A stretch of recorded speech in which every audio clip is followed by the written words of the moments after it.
Mike, good to have you. Thanks for having me. Could you give a quick background for our audience, maybe just 10, 50 seconds, at your role at Founders Fund and what you've done previously? Yes, I am the CMO of Founders Fund. So I run brand at Founders Fund, creative marketing. And I've been doing that for over 10 years now. So it's, my way back in the day, I worked in publishing. But for most of my, adult career, it's been working for Peter. I also run a company called Pirate Wires, which is a media company. So a lot of writing, a lot of tweeting, a lot of podcasting. Awesome. After I did a bunch of research. I've read obviously some of your articles in the past. Some or all? Not all, some. But I should do a better job reading all. There's a concept that drew to me was the concept of like heretical thinking, thinking outside of the box against what the mainstream audience does. And I feel like this is lost in a lot of places. What attracted me to crypto was that it was such an industry that no one really wanted to build in. It's still very contrarian to a certain regard. And a lot of our founders that are building a space, are thinking about building a space, are kind of worried to opinionate and talk publicly. So, when it comes to building a brand, what are some of the important elements that you need to think about as you're thinking about that? And let's talk specifically about writing as an example. There are a few questions in there, I think. Yeah. So we have the heretical piece first, maybe, and there's a fear that people have to maybe say what they're thinking. And then there's a question of brand building. I think that they're kind of related. If we're talking just about creative marketing and you're trying to sort of get people to look at something that you're working on that you think is important, I guess the first question I would ask is like, why do you think this thing is important? Probably because it doesn't exist already, right? Like certainly with Pirate Wires, that I feel like what we're doing there is it doesn't exist yet. That's why I care about it. At Founders Fund, a lot of the ideas that we were espousing when we put out Hereticon, right? Like I felt like that was an approach to discourse, especially in the tech industry, that didn't yet exist. So that's the scary thing. So I guess what I'm saying is like, generally speaking, new things are scary things. And if you're working on one of them, then that is your brand. The thing that you're working on is your brand. And so you're afraid maybe to speak, but that is like the only path that you really have, is to head towards that. Now that's like, there are plenty of things that are heretical that you don't have to say out loud. I think in general, I get asked this question a lot. It's like, as a founder and I have these opinions I want to share online, but I'm nervous. Generally speaking, I advise against it. Like there's no reason that a founder of, a crypto company needs to be talking about abortion or something.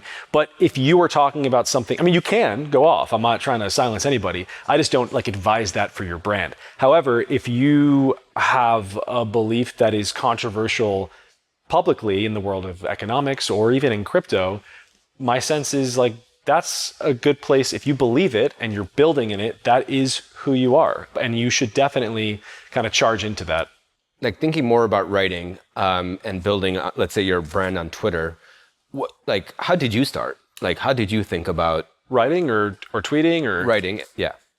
I've been writing forever. So, I've been writing since I was a kid. I was 15, 16, I think, when I started writing stories and journaling serious when I was 18. I'm always writing. I've always been writing. And Twitter is kind of like, I think of Twitter as, I think a stand-up comic sometimes will go to a club that's not being filmed and just put a little tape recorder down and just kind of play with his material. Twitter is just it's free. It's I think of stuff and I throw it out there and I see how I can, play with ideas. But writing longer form is something I probably had to build up to. You build that muscle. I think journaling really helped. And then just publishing wherever I could. Once 2020 happened and I started a newsletter, Pirate Wires, it was now suddenly I had an audience and people expected something on a weekly basis. And so you're getting it out there. And the more you write, the easier it becomes, I guess. So is there a general guideline that you give to founders that want to, start writing as a way to create go-to-market strategy? Not everyone's a good writer. Years ago, when I first started working at Founders Fund, I was a writer. I already was a writer. I was an editor. I was a writer. I knew how to write. But I was surrounded by all these people who were brilliant at something else completely. Either it was business or most likely engineering, some kind of inventor of some crazy shit that I really respected. I liked the work that they were doing. And that was everyone that I met in San Francisco. Everyone I met who I thought was amazing was doing something that I couldn't do. And I felt insecure about that. And that summer, my first summer free after I moved to San Francisco, this was like back in 2011 or 2012, I tried to teach myself how to code because of it, because of this insecurity that I had. And I could do it. It was like I played around with JavaScript and I think Ruby on Rails and Python at one point. And it was maybe a month or two into that I realized like I could work very hard at this for a very long time, maybe let's say a couple years, and I might be as good as a very talented 15-year-old. However, I was already writing. I already had this edge. And when people would say like, oh, you're a good writer or whatever in tech, they weren't patronizing me. Yeah. And it took me a minute to realize that. I had a little bit of an edge already. And the thing that I should focus on rather than the thing I couldn't do was the thing that I already did better than other people. And I should drive into that. And I think when it comes to branding yourself, or just, let's dial it back from branding, just to communicating in general, there are many different ways to communicate. You know, there are people who are excellent at Instagram. There are people who are excellent at short form video. There are people who are excellent at podcasting. Not everyone is going to be a long form writer, even among Twitter, for example. This is short form writing. I love a lot. There are a lot of tweeters I like, and I hit them up and I want them to write a piece or something. Not all of them can do that. Not all of them can take it from a tweet to a full length piece. So I guess my first piece of advice is just you don't necessarily have to be writing. If you have an aptitude for it, for sure, but I think it's better to kind of look at every single communication skill you have, identify the one that you're the best at, that you like the most, and then start thinking about that. It might be podcasting, it might be YouTube. There are a million different things. There are new mediums that kind of emerge as technology develops too, right? So like it could be really anything. In crypto,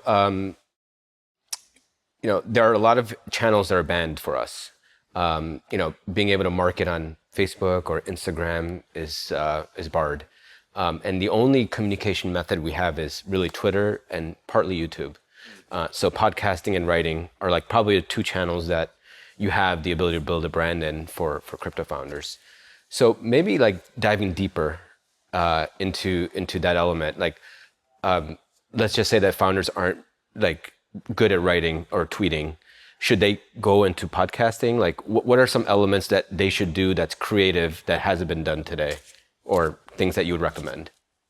Maybe the assumption here is that Twitter is always going to be a place where you can go. And I don't know that that's true.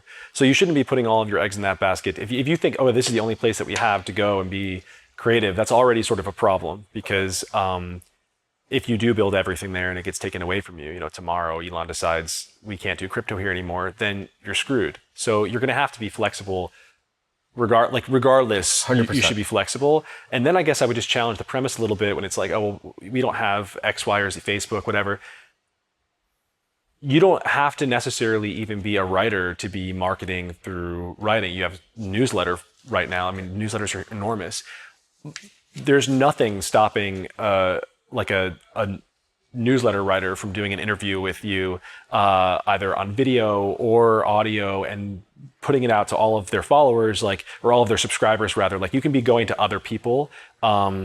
Yeah, I don't know. I guess I sort of maybe disagree with. I think there are a lot of opportunities for people in crypto. It's maybe not Facebook, but it's just via the Substack, via newsletters alone. Like you have kind of a lot. You have like video, you have audio, you do have longer form, you do have shorter form right now, provided that Twitter's still there. Like I don't know. I think there's a lot there. I think it's still what I was saying before. I think in the world of that, you pick which one you're good at and you just focus on it and you do it a lot. Or you find someone else who's good at it, right? You don't necessarily have to be the guy. Like maybe you don't want to be communicating at all and you have a colleague or a co-founder who is very good at it. Then I would just give them the resources to do it. So the consensus taking crypto is use Twitter as a launch pad. Okay. The contrarian is, think outside the box, launch a newsletter, go more podcast, and start to build. There are other elements that you could use to your advantage as a founder in crypto. I mean, if the question is just like, how do I do Twitter, and you like Twitter, we can talk about that. But I'm not saying people should pick any one of them. I'm saying you should go with what you are naturally good at. Now, if it's Twitter specifically, if that's the question, how to be good at Twitter? Or? So the question is like, what tools do founders have in terms of distribution channels? And how should they use it, right? Or should they use one over the other? So your earlier answer was, maybe Twitter or writing isn't the best element for a founder. It just depends on their natural ability to communicate. Right. And so it could be podcast, it could be any other marketing channel. And so going back to that question is, founders should be how should founders be thinking about these mediums? And you mentioned a newsletter. So should they be thinking about, launching their own newsletter, or, I just want to understand, yeah, or becoming friends with people who have newsletters. I mean, this is how Twitter works, is you are amplified by friends of yours who are on Twitter. This is how everything kind of works, is you are more powerful in a scene than you are alone. And so I think maybe in terms of branding and marketing, before you even get into talking about how do I craft my persona online or anything like that, which is not how I think about it and not how I would suggest thinking about it, you are going to need to be working in the space and having friends in the space. There's a network piece that comes first. Okay. Who are the people who you are friends with? Twitter is just, you're having a conversation with those people. That when you, in the early days of Twitter, and by that I mean in everyone's own personal early, not the early days, 2009 or whatever. I'm saying the early days of you on Twitter. The way that growth happens almost always is you are talking to your friends. And that network, you guys amplify each other, and it kind of grows from there. And I think a lot of media sort of works that way. So I think it's you want to focus on, I think you want to focus more on what you're doing and the people who are doing stuff like you that you like, and then you just kind of go to them and talk about them online. Interesting. So and so the idea here is for founders, build your own network with friends that you have, help build. I think so. I think for crypto especially, I mean, this is there are tons of people in crypto. I think it's a better time probably to be doing this in crypto than it was a few years ago at the height of the bull run, because the people who are left in crypto really care about it. They're real enthusiasts. And so I think it's a great time to make friends in the space who are talking about it online. And you should just be, if we're just talking straight up Twitter, the success path there, it is just be in the conversation, just be contributing, offering information. I only tolerate in my mentions cleverness or something that's interesting in terms, from a hater, from someone who's coming in and being an asshole. If they're funny, I will accept it. And if they're teaching me something, I'll accept it. And I think those two things in general, having fun online and sharing real information that is valuable to people that you personally find interesting, that's the path to success. And I would say tether pretty closely to your topics, your chosen sort of topics of interest. So Alliance runs an accelerator program, and one of the things we tell them is speak about what you're building to the public. You mentioned a bit about the company, the individual brand is actually one, right, to a certain degree. And a lot of founders are actually afraid to just post their first tweet. They're just worried about people being opinionated, as you mentioned a little bit earlier. They're worried about being attacked. What do you tell founders that are worried about this, just pushing the submit button to send out your message across the world? I think people usually find this kind of surprising, but my advice is not to do it. If you don't if you don't want to commit to it, don't do it. Okay. I think that you should be entitled to say whatever you want, but I'm not naive about the consequences of what you're saying. And Okay. I'm someone who runs a media company and works for Peter Thiel. I'm not so worried about the repercussions of speaking my mind. In fact, it's my job. So it's easy. It would be easy for me to encourage random people to be just say everything out loud. I don't really believe that. I think that you should be more thoughtful and tactical about the conversations you want to own. If you really believe something's important and you actually are the person to speak about it, then I would say have some courage. But again, like I was saying earlier, if you're a founder of a crypto company, do you really need to be talking about the war in Israel right now?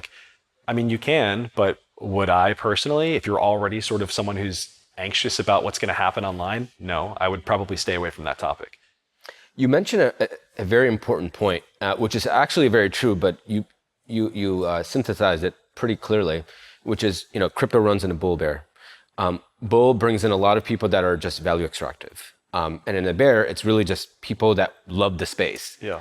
And it turns out, a lot of the friendship that I've made over the years has been primarily in the bear market because, we genuinely care about each other. And now thinking more clearly about this, that is my community that likes and retweets my messages.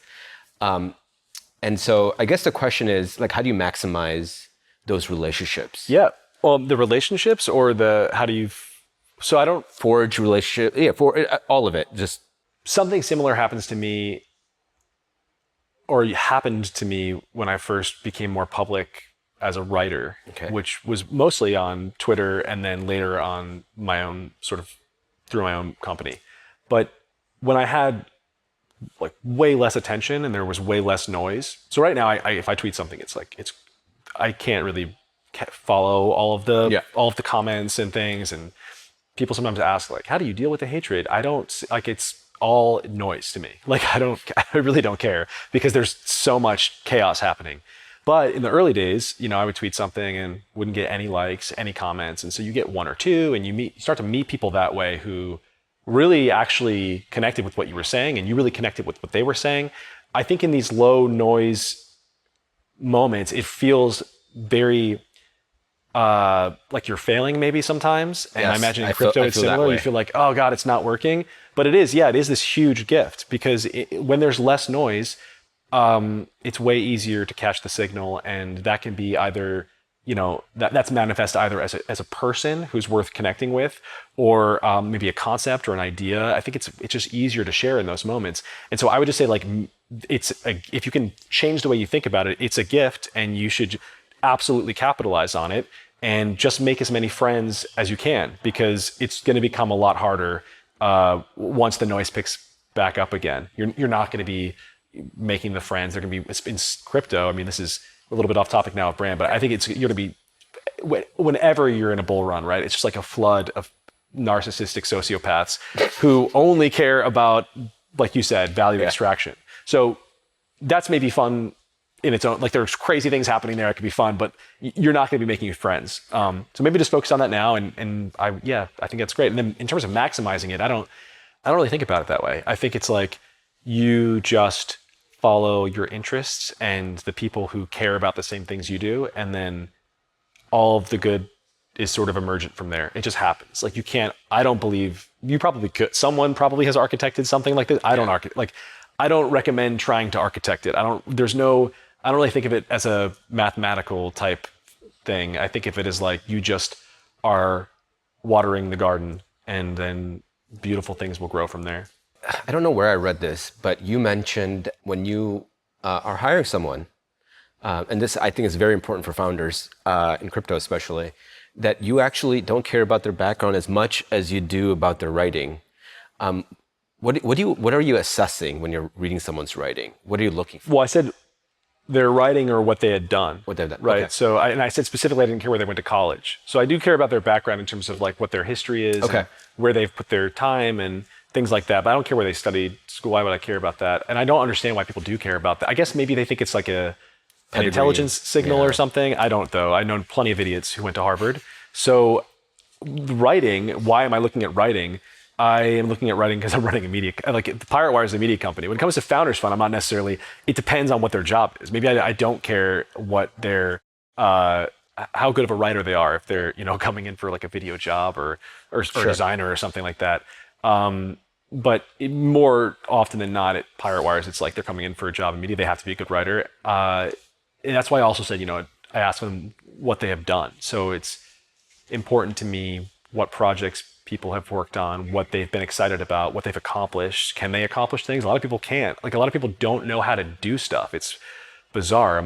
I know that sounds almost trite but it's just, I think, a weird hidden fact is like the average person can't do stuff. They just they're waiting to be told what to do. It's like paper pushing type personality, floating from one job to another. But in terms of like project execution, self-starting, can you just take pieces and run with them? Can you identify what needs to be done and do it without even being told? Like that's all important to me. And then in writing, that's a separate question. What do I like in writing? I want to feel like I know who this person is when I'm reading their work. Like you can just tell they could be writing about an empty bag of Doritos in the subway and I get a sense of their personality from it.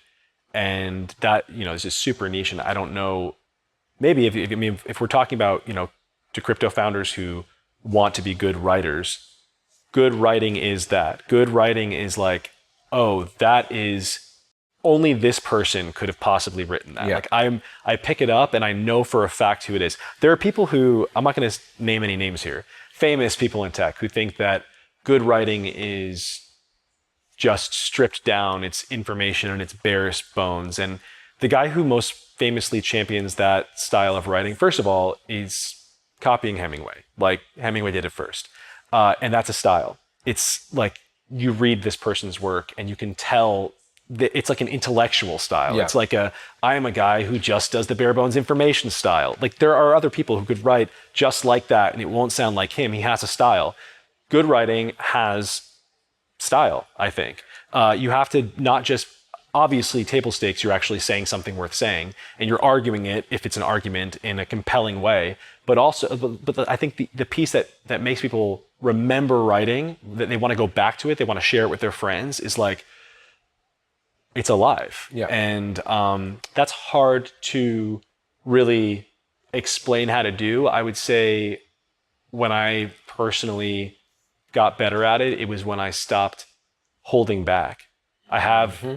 We all have probably natural impulses in communication and we think, oh, no, but that's not how it's supposed to be done. And I think that is the path, the beginning stages of finding your own personal style. It really is like you're just speaking rather than, sitting down to write a report. People don't want to do homework, and that's how a lot of them approach writing. But that's not how I approach writing. It's never how I've approached writing. Writing is like where I lay it down. It's like musical to me as well. There's like a cadence to it and a rhythm, and I'm not just trying to say something. I'm trying to kind of bring you on a ride with me, and that is, I look for that ride in other writers. Interesting. You mentioned the intuition part to push on, which I think is very important, because there are times where I think about what I write and then I delete it. I'm like, I don't want to enact this like reaction from people. But what you're saying is kind of like go along with that intuition. Be a little more specific about it. There's a way where you can write an informative report on Twitter, let's say, as an example of just kind of describing what you're doing or whatever. What you're saying here is it's okay to, go with your intuition on creating that reaction that you may want to get. Because you just talked about going along with the ride, right? Yeah, there are writers who something happens and I want to know what they have to say about it. And that's not because they're delivering facts, like lots of people are delivering facts. Yes. But I want, this writer's take.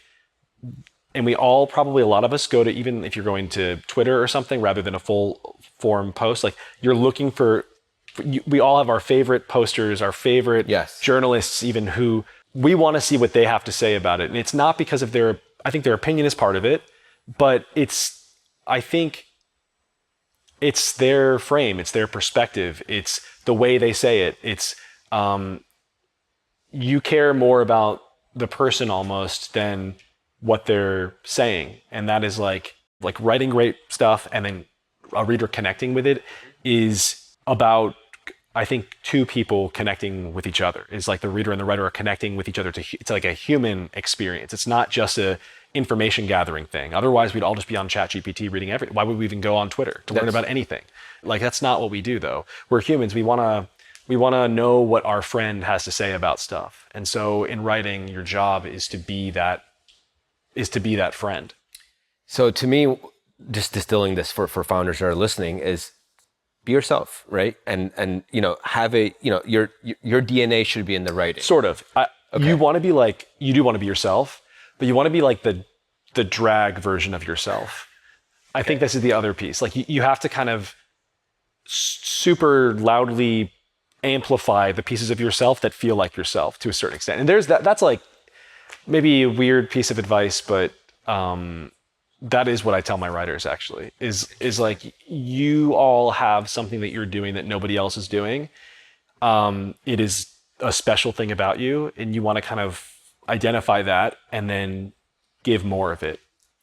One piece of signal that I got from you in the middle of the conversation, just thinking more about it, is founders that are looking to build their brand on the internet, right? You know, they can write, they can go on podcasts, but one thing that isn't very common in our network is the ability to like befriend others that have very strong networks. What did you mean by that?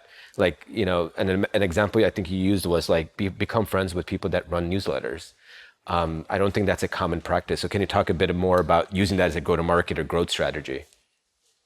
Yeah, it's hard to talk about it like strategically. It's just my assumption about how the world works. It's like my assumption has always been, I want to surround myself with people who are doing things that I think are cool, Yeah. and who share my values and who I like and find they're funny to be around and to talk to.